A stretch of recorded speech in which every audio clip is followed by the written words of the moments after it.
Саламатсыңдар ма, балалар? Бүгін біз қазақ тілі сабағын бастаймыз. Бүгінгі сабағымыздың тақырыбы сөз және оның құрамы. Сендердің меңгеретіндерің мәтінді түсініп оқу, қарамен жазылған сөздерді сөз құрамына талдау. Ал балалар, сөз құрамын есімізге түсіріп көрейікші. Сөз құрамы түбір және қосымшадан тұрады. Түбір сөз дегеніміз сөздің одан әрі бөлінбейтін мағыналы бөлігі. Қосымша жұрнақ пен жалғаудан тұрады. Жұрнақ сөздің мағынасын өзгертеді. Жалғау сөз бен сөзді байланыстырады. Балалар, сөз құрамын талдап көрейікші. Асханалар, түбір сөз ас, хана жұрнақ, лар жалғау. Жүзгішті, түбір сөз жүз, гіш жұрнақ, ті жалғау. Балалар, сендердің естеріңе түсті деп ойлаймын.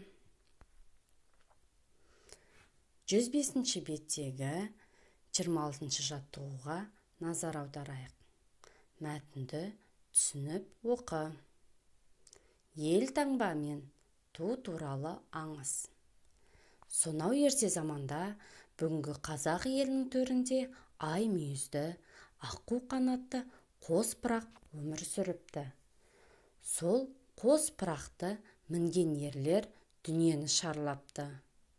Көп уақыт өткен соң, оттан да ыстық деп, олар туған еліне оралыпты.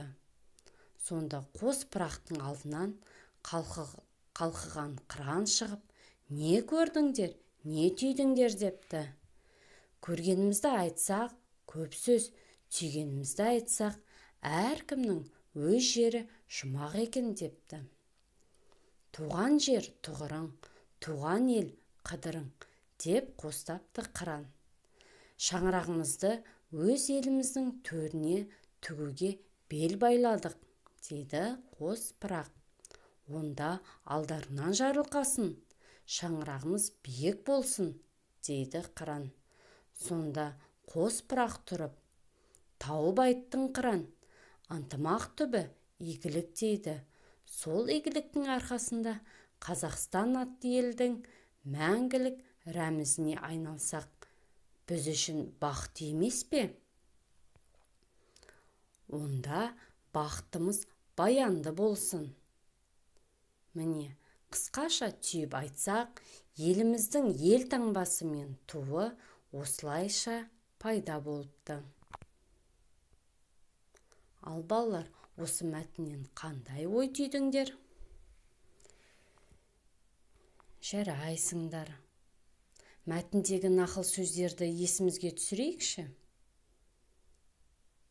Отан, оттан да ыстық. Туған жер тұғырың, туған ел қыдырың. Ынтымақ түбі игілік. Балалар, осы нақыл сөздерді есімізде сақтап алайық. 26-шы жаттығуда берілген мәтіндегі қарамен жазылған сөздерді сөз құрамына талда.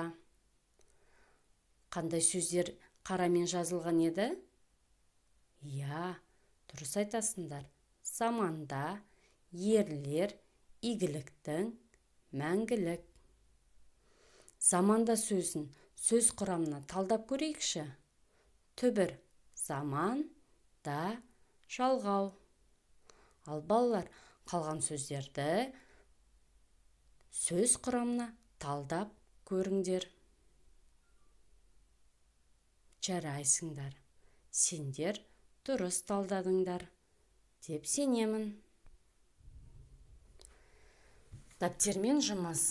27-ші жаттығу өлеңді көркем жаз. Елім менің жерге бай, айдынды шалқар көлге бай деп Жамбыл Жабаев атамыз жырлаған екен. Балалар, осы өлеңді дәптерімізге өте көркем жазамыз.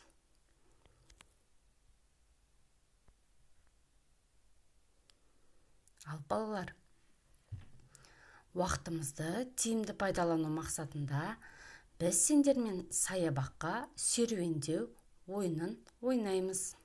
Ол үшін 28-ші жаттығуда берілген сөздердің түбірін табамыз. Берілген сөздердің түбірін табатын болсақ, біз мына билеттерді ойын алаңына ұтып аламыз. Бірлік, суат, желсіз, білім, сауатты, кішілік, балалық, көрме, ақылды, ойыншық, темірші, көлшік. Ал балалар, осы сөздердің түбірін тауып көріңдерші.